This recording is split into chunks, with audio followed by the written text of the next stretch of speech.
الرحمن الرحیم۔ سامعین محترم، آج علامات قیامت میں سے کچھ کا ذکر آپ کے سامنے کرنا چاہتے ہیں، اور علامات قیامت کو اگر ڈیفائن کیا جائے تو قرب قیامت کی علامات، یعنی قیامت آنے سے پہلے پہلے جو میجر انسیڈنٹس ظاہر ہونے ہیں، جو بڑے بڑے کام ظاہر ہونے ہیں، بڑے بڑے فتنے ظاہر ہونے ہیں، ان کا ذکر۔ اللہ کے نبی علیہ الصلاۃ والسلام نے بہت ساری یہ خبریں عطا فرمائیں امت کو، صحابہ کرام کو، اور جو خبریں آپ نے قیامت کے حوالے سے عنایت فرمائیں صحابہ کرام کو، اور صحابہ کرام نے امت کو عنایت فرمائیں، وہ ساری کی ساری غیب کی خبریں تھیں۔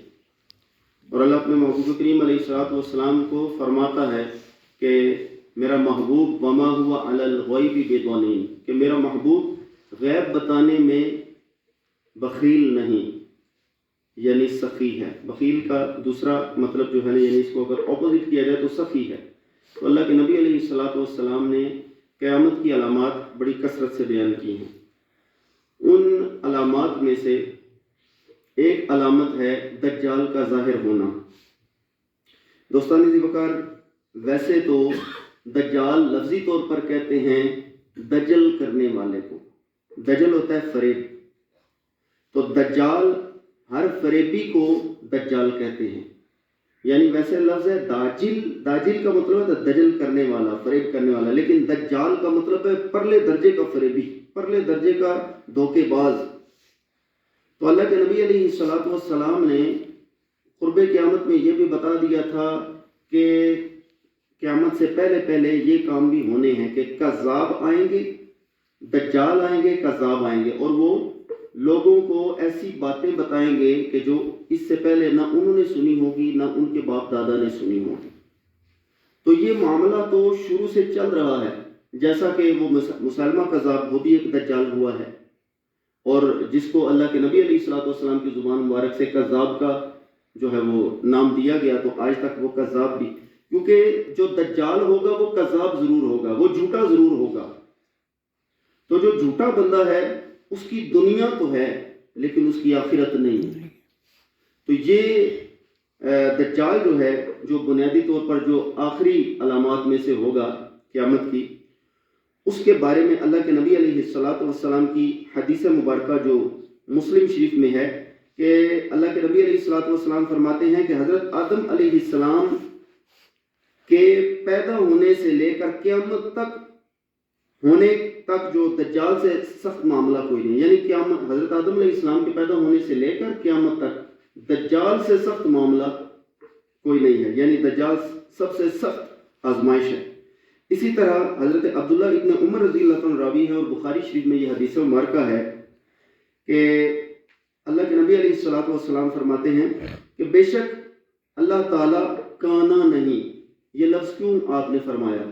کیونکہ دجال جو ہے وہ رب ہونے کا دعویٰ کرے گا، معبود ہونے کا دعویٰ کرے گا، تو اللہ کے نبی علیہ الصلوۃ والسلام نے پہلے ہی بتا دیا کہ بے شک اللہ تعالیٰ کانا نہیں ہے، اور بے شک مسیح دجال دائیں آنکھ سے کانا ہے، جیسے اس کی آنکھ پھولے ہوئے انگور کی طرح ہے، یعنی پھولا ہوا جیسے انگور ہوتا ہے نا، اس طرح سے اس کی آنکھ جو ہے وہ دائیں آنکھ اس کی جو ہے وہ پھولی ہوئی ہوگی، تو دجال جو ہے وہ کانا ہوگا۔ پھر حضرت انس رضی اللہ تعالیٰ سے روایت ہے کہ اللہ کے نبی علیہ الصلوۃ والسلام نے فرمایا کوئی ایسا نبی نہیں جس نے اپنی امت کو کانے کذاب سے نہ ڈرایا ہو، خبردار ہو کانا ہوگا، اور بے شک تمہارا رب کانا نہیں ہے، اس کی دونوں آنکھوں کے درمیان کیاف فے رے لکھا ہوگا، اور کیا فے رے کو اگر ملائیں تو بنتا ہے کفر، یعنی انکار، تو وہ انکار کرنے والا ہوگا اور انکار کرانے والا ہوگا، لوگوں کو انکار کی دعوت دے گا، اللہ تعالیٰ کی عبادت کی دعوت نہیں دے گا۔ دجال کے حوالے سے بڑی ایک طویل حدیث مبارکہ بیان ہوئی ہے، جس کو حضرت فاطمہ بنت قیس رضی اللہ تعالی عنہا آپ نے روایت کیا ہے اور یہ حدیث مبارکہ یعنی آج یوں سمجھیے کہ قرب قیامت کی علامات میں سے صرف ایک دجال کو ڈسکس کر کے ہم اپنے موضوع کو وائنڈ اپ کریں گے۔ آپ فرماتی ہیں میں نے رسول اللہ صلی اللہ علیہ وسلم کے اعلان کرنے والے کو اعلان کرتے ہوئے سنا، وہ کہہ رہا تھا نماز لوگوں کو جمع کرنے والی ہے۔ کیا مطلب کہ نماز کے لیے آ جاؤ، جمع ہو جاؤ۔ میں مسجد کی طرف نکلی اور میں نے رسول اللہ صلی اللہ علیہ وسلم کے ساتھ نماز پڑھی، میں خواتین کی صف میں تھی۔ جب آپ صلی اللہ علیہ وسلم اپنی نماز پڑھ چکے تو ممبر پر تشریف فرما ہو گئے اور آپ صلی اللہ علیہ وسلم ہنس رہے تھے۔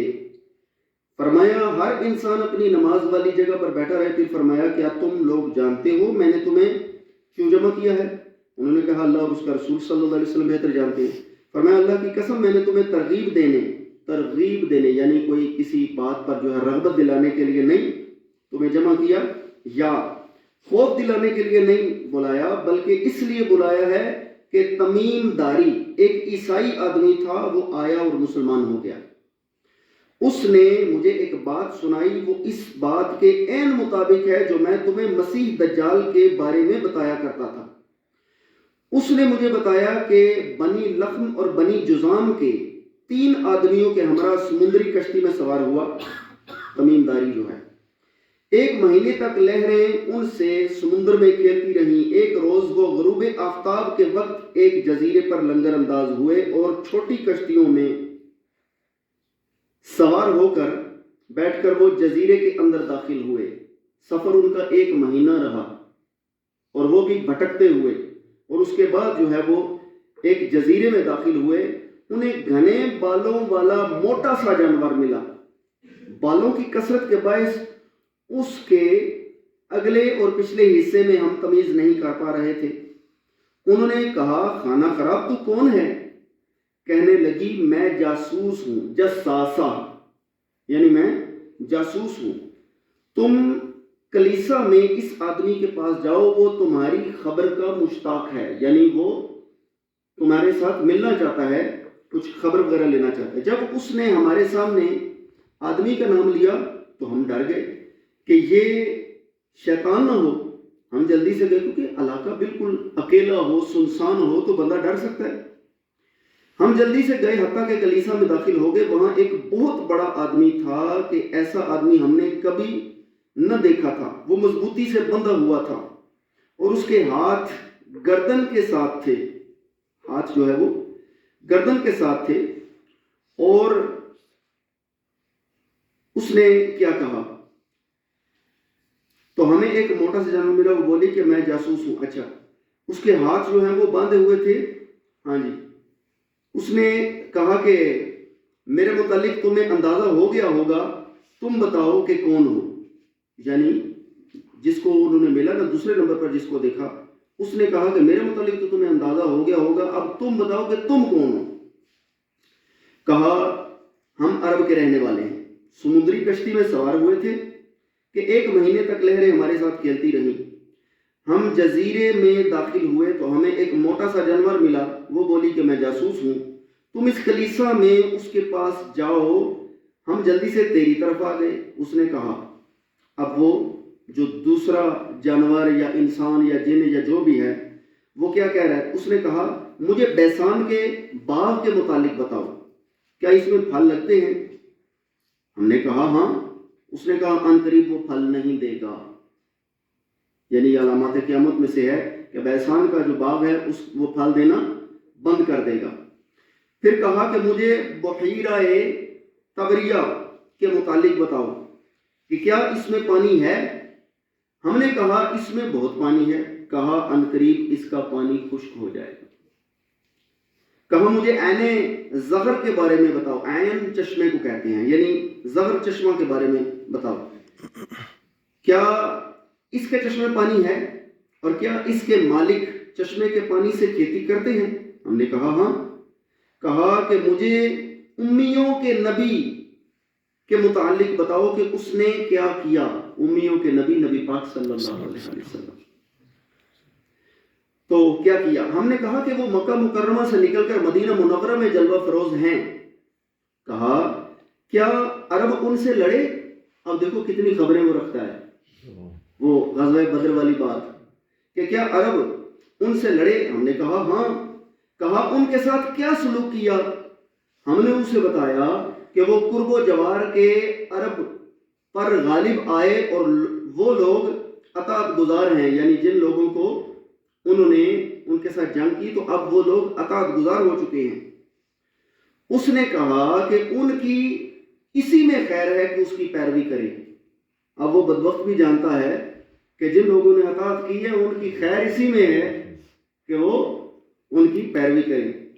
اور میں تمہیں اپنے متعلق بتاتا ہوں کہ میں ہی دجال ہوں، ان قریب مجھے نکلنے کی اجازت ملے گی، پس میں نکل کر زمین میں پھروں گا اور 40 دنوں کے اندر کوئی ایسی بستی نہیں رہے گی جس میں نہ اتروں سوائے مکہ مکرمہ اور مدینہ طیبہ کے، وہ دونوں مجھ پر حرام ہیں۔ جب ان میں سے کسی کے اندر داخل ہونے کا ارادہ کروں گا تو مجھے فرشتہ ملے گا جس کے ہاتھ میں تلوار ہوگی، جس کے ساتھ مجھے روکے گا، اور ان کے ہر راستے پر حفاظت کے لیے فرشتے ہوں گے۔ راوی کا بیان ہے کہ رسول اللہ صلی اللہ علیہ وسلم نے اپنا مبارک عصا منبر پر مارا اور فرمایا کہ یہ مدینہ طیبہ ہے، طیبہ ہے، طیبہ ہے، کیا میں نے تمہیں بتایا نہیں تھا؟ لوگ عرض گزار ہوئے جی ہاں۔ فرمایا کہ وہ بحر شام یا بحر یمن میں نہیں بلکہ مشرق کی جانب ہے، اور دست مبارک سے مشرق کی جانب اشارہ فرمایا۔ اللہ اکبر، یعنی مدینہ طیبہ کے مشرق کی جانب دجال ہے۔ اللہ کے نبی علیہ السلام جانتے ہیں، باوجود اس کے کہ دجال جو ہے وہ اس زمین پر موجود ہے اور سمندر کو کراس کر کے وہ 1 مہینہ چلتے ہوئے تو وہ وہاں اس دجال کے پاس پہنچے۔ یہ اگرچہ ہمارا موضوع جنات نہیں ہے، لیکن جنات جو ہیں یہ عام طور پر ان کو جزیروں کی طرف پھینک دیا گیا تھا، اس لیے جب بندہ تنہا کسی جزیرے کی طرف نکل جائے تو دن کے وقت بھی خطرہ ہے، رات تو رات ہے نا، تنہا اگر کسی جزیرے کی طرف نکل جائے تو وہاں دن کے وقت بھی خطرہ ہے، کیونکہ بالکل تنہا مقام جو ہے وہ جنات، شیاطین جو ہوتے ہیں نا، چاہے وہ جنات میں سے ہوں چاہے انسانوں کے ہوں، ان لوگوں کو زیادہ موقع ملتا ہے۔ تو یہ علامات قیامت میں سے ہم نے آج دجال کا تعارف کرایا۔ نیکسٹ کل انشاءاللہ العظیم ہم امام مہدی رضی اللہ تعالی عنہ اور حضرت عیسیٰ علیہ السلام کے بارے میں بتائیں گے کہ یہ کس طرح مل کر جہاد کریں گے اور دجال سے اہل ایمان کو نجات دلوائیں گے۔ اللہ تعالیٰ سے دعا ہے اللہ اپنے محبوبوں والے ایمان اور انجام عطا فرمائے۔